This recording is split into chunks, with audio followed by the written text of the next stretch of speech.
20 वर्षों तक एक ही आदमी को लोग देख रहा है और परिवर्तन की लहर चल रही है। 5 वर्षों में जो कार्य होना चाहिए था वो जो है अपने मूल स्वरूप में नहीं पहुंच पाया है।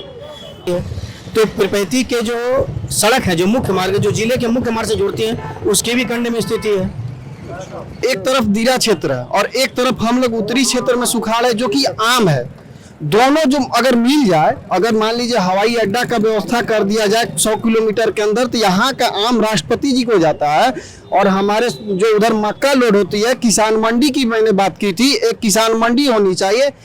आपकी आवाज को सुनने आ रही है प्रभात खबर इलेक्शन एक्सप्रेस। देखते रहिए प्रभात खबर इलेक्शन एक्सप्रेस।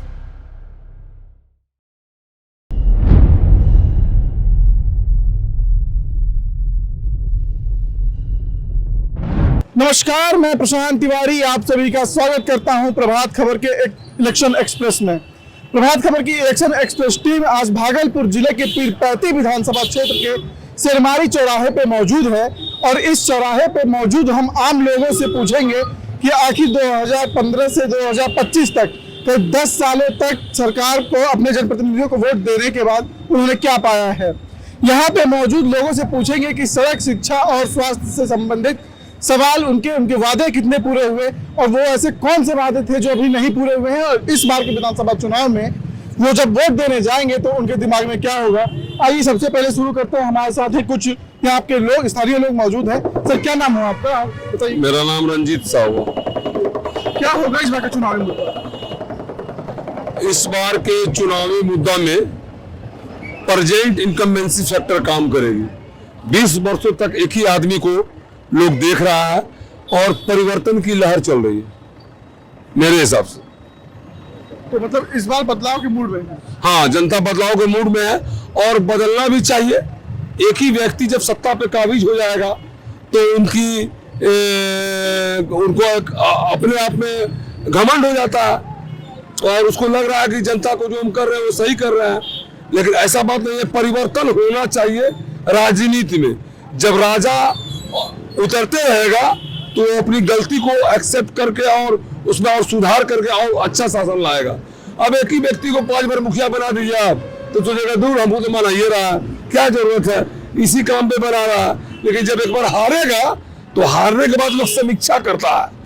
कोई भी चुनाव हारने के बाद समीक्षा बैठक करता है, तो अपने मन में समीक्षा करेगा कि हम किस गलती से हारे हैं और उस पर सुधार करता है। ठीक है, यहाँ पे हम स्थानीय मुद्दों की भी बात करते हैं। क्या नाम हुआ सर आपका? मेरा मोहम्मद एयाज।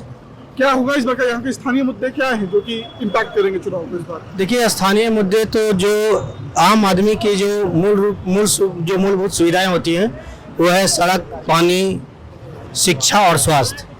खास करके अगर मैं पिरपैती विधानसभा के इन चारों मुद्दों को लेकर के अपनी बात रखना चाहूँगा तो इन 5 वर्षों में जो कार्य होना चाहिए था वो जो है अपने मूल स्वरूप में नहीं पहुंच पाया है। तो कहीं ना कहीं जो है एक आम आदमी चाहती है कि कोई ऐसा परिवर्तन हो जो पिरपैती के विकास के धारा में उसको जोड़ सके। और जैसे अगर हम कुछ ताज़ा उदाहरण देंगे कि पिरपैती में एक देरा क्षेत्र में रानी देरा है जो पिछले 10 सालों से गंगा का कटाव हो रहा है, वहाँ पर विस्थापन की समस्या है, वो उसका अभी सोल्यूशन नहीं हुआ। पिछले वर्ष जो बाढ़ आया था उसमें आपके चौखंडी में एक पुल टूटा था। उस पुल टूटने के बाद वो जस के तस की स्थिति में ही है।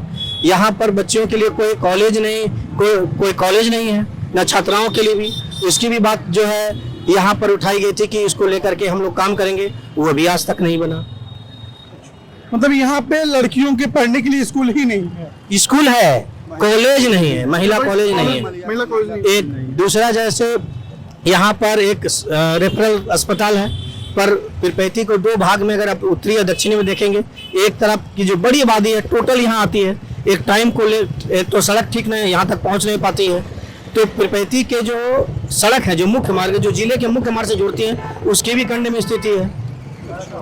मतलब यहाँ का मेन मुद्दा जो है वो शिक्षा और सड़क है। यहाँ पे लोग इन दोनों समस्याओं से रूबरू होना पड़ रहा है। जी, स्वास्थ्य भी है। तो यहाँ पे स्थानीय जो विधायक जी हैं आपके, क्या उन्होंने कभी इसको लेके कोई मुद्दा नहीं उठाया? या देखिए, मुद्दा तो गायब रहते हैं। क्या नाम हुआ आपका? वर्तमान रविंद्र यादव नाम हुआ मेरा, स्थानीय निवासी हैं हम लोग के जो वर्तमान विधायक हैं अगला 5 साल पहले घोषणा किए थे जनता के बीच कि हम ITI लाएंगे, एक ITI कॉलेज का व्यवस्था हम लोग करवाएंगे मंत्रालय में बात करके, लेकिन इन्होंने कुछ नहीं किया। चेहरा तक कोई नहीं देख रहा है, अभी तो दिखाई भी नहीं देते हैं। अपने क्षेत्र में बाढ़ ग्रसित क्षेत्र है, यहाँ उनको आते रहना चाहिए निरीक्षण के लिए, ब्लॉक में भी आना चाहिए, लेकिन वो विफल रहे। अभी वर्तमान विधायक विफल रहे। और मुद्दा तो बहुत सारे मुद्दा हैं, बेरोजगारी है, बड़ा मुद्दा तो बेरोजगारी है। अभी देखिए भ्रष्टाचार है। अभी CAG का रिपोर्ट आया है, हर विभाग में NDA सरकार के हर विभाग से 71,000 करोड़ का महा घोटाला उजागर हुआ है। अभी 3 दिन पहले से चल रहा है, आप लोग देखे होंगे। बहुत सारे मुद्दा हैं। भ्रष्टाचार आपका देखिए, आपका ये पटना आपका हॉस्पिटल में घुसकर दिन दहाड़े मार दिया गया, ये भयावह चीज है।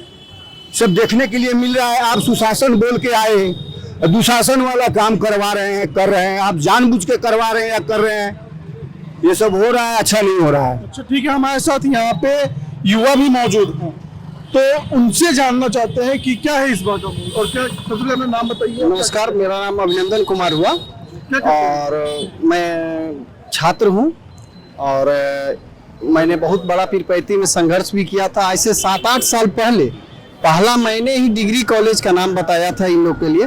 पीरपैती में कमी नहीं, कमियां हैं। आज तक जितने भी विधायक हुए, सांसद हुए, उनको पीरपैती से मतलब नहीं है, सिर्फ वोट से मतलब है। यहाँ से वोट लेके जीत जाना है और अपने पॉकेट में माल भरना है।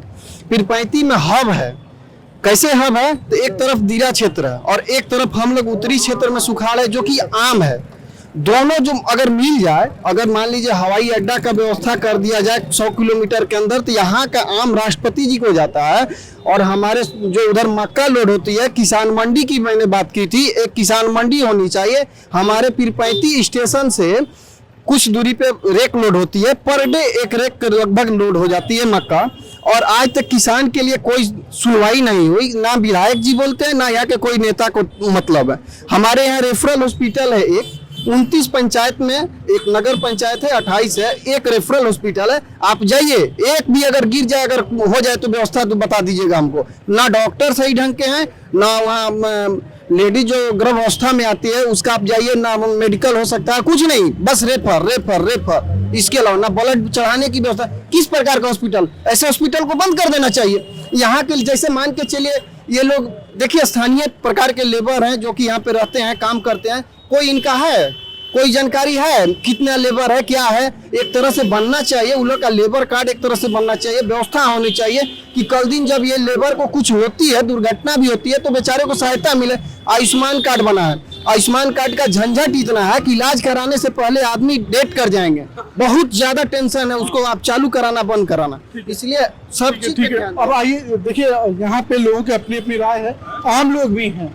जब सरकारें बात करती हैं आम लोगों की, सरकार कहती है आम लोगों की सरकार। सर क्या नाम है आपका?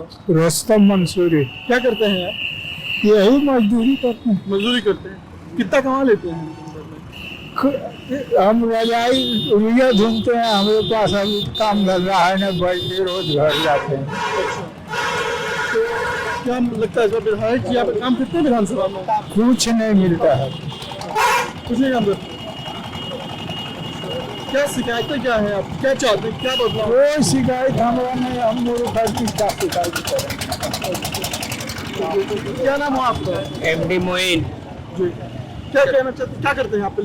हम यहाँ काम करते हैं, बाइक बनाते हैं। अच्छा, कहेंगे कि आप चल के देखिए हमारे परसबन्ना पंचायत का भागवत रघुनाथपुर से भागवत जाने वाला, अगर आप पैदल चल के दिखा दीजिए, रोडे नहीं है, एकदम रोड पैदल चल के आप दिखा दीजिए, साइकिल से जा नहीं सकता है। पैदल आप चल के दिखा दीजिए। परसबन्ना पंचायत रघुनाथपुर भागवत वार्ड नंबर 2 से आप चल जाके भागवत से नारायणपुर पैदल जाके दिखा दीजिए। रघुनाथपुर भागवत देखे रास्ते नहीं है, हम लोग को जाना पड़ता है रात में, ऐसे कटुआ पहाड़ पूरा रास्ता 1-2 किलोमीटर जाना पड़ता है, 8 किलोमीटर घूर के, रास्ते नहीं है। रोड है रोड बनले नहीं, आज 5 साल से उसी तरह कोई विधायक उस रोड में गए नहीं किया है। पुल टूटा हुआ है 2 साल से बागरपुर जाने वाला पुल गए टूटा नहीं हुआ किया है। आज तक, तो अभी देखे तक वहाँ पे क्या नाम हुआ आपका? सुमन कुमार सिंह मेरा नाम हुआ। क्या करते हैं? क्या बस पढ़ाई लिखाई अभी चल ही रहा है, उसके बाद हम जनसुराज की तरफ से पढ़ाई करते हैं। पार्ट 1 में है, BA पार्ट 1 में है। बता कुछ पुल की बात कर रहे थे क्या? हाँ, पुल की चौखंडी पुल की बात कर रहे थे। अभी बाढ़ का समस्या है, पिछले ही बाढ़ से वो पुल टूटा हुआ है, ठीक है, जो कि दीरा क्षेत्र से आने और जाने में बहुत कठिनाई होती है। मेन रास्ता जाने आने बाकरपुर का वही है और 2 साल से टूटा हुआ है। उस पर स्थानीय विधायक जो भी खुद हैं वो अभी तक एक भी प्रतिक्रिया इस पे व्यक्त नहीं की है कि भैया वो पुल बनना चाहिए कि नहीं बनना चाहिए, कि क्या है, क्या समस्या है लोगों का, ये चीज का कोई कुछ चर्चा ही नहीं है। पता नहीं हमारा विधायक क्या कर रहा है, सोया है कि क्या है। वोट लेने के समय में आएगा, हाथ जोड़ेगा, वोट ले लेगा, फिर 5 साल उसी तरह सो जाएगा। ना बेरोजगारी का समस्या उठाता है, ना पलायन का समस्या उठाता है, ना शिक्षा का समस्या उठाता है, ना रास्ता का वो समस्या उठाता है, कोई भी चीज का समस्या नहीं उठाता है। पता नहीं, अब ऐसे ही हमारे विधायक जी हैं, चाहे भाजपा का कैंडिडेट रहे, चाहे आरजेडी का कैंडिडेट रहे, कोई कैंडिडेट का जो है ना यहाँ पे किसी का ध्यान नहीं है। खा लेंगे, इतना हाथ में हुनर है, लेकिन जाने के लिए कम से कम रास्ता तो चाहिए। कम पैसा से मतलब लोगों को पैसा मिले, यही मिले और वो मिले मतलब नहीं है। कम से कम पब्लिक को जाने का रास्ता तो चाहिए। रोड है, सरकार का रोड बना हुआ है, पैदल आप जाके दिखा दीजिए। 12-8 टू कहलगांव वो मेन रोड कहलाता है। 12-8 से कहलगांव जाने के लिए एक छोटा सा सड़क बना देता है, उस पे खाली लेप चढ़ा देता है, जो कि वहां से मेन रोड जाने के लिए वो समझिए उसको चौड़ीकरण करना चाहिए, उसको तंदुरुस्त बनाना चाहिए, ताकि जाने आने का वजन का कुंटल बनाना चाहिए, जाने आने का क्षमता होना चाहिए, ताकि अधिक से अधिक लोग जा सके, उस पे मालवाहक वाली गाड़ी भी जा सके। देख रहे कि खाली आता है, एक बार उसके ऊपर पोताई करता है और चल देता है। ना नाला वाला रोड है, नाली वाली रोड बनना चाहिए, चौड़ीकरण होना चाहिए, जो को मेन रोड 12-8 से कहलगांव जाता है। इसके लिए भी देखिए यहाँ पे जब हम शेरमारी के लोगों से बातें करते हैं तो यहाँ पे जो उनकी शिकायतें हैं वो बहुत ज्यादा हैं, क्योंकि यहाँ पे कई क्षेत्रों में जाने के लिए सड़कें ही नहीं है। बाढ़ जो है उस बाढ़ के दौरान पुल टूट जा रहा है, पुल बनने का नाम ही नहीं ले रहा है। अब ऐसे में जनप्रतिनिधियों को इनकी बातों को सुनना होगा, क्योंकि इसका जवाब अब आने वाले चुनाव में जनता देगी। और प्रभात खबर के साथ जुड़े रहिए, चुनाव से जुड़ी हर एक छोटी बड़ी खबर के लिए। मैं प्रशांत तिवारी, कैमरे के पीछे हमारे सहयोगी अमर कुमार पांडे। धन्यवाद। प्रभातखबर.com, विश्वास वही, रफ्तार नहीं।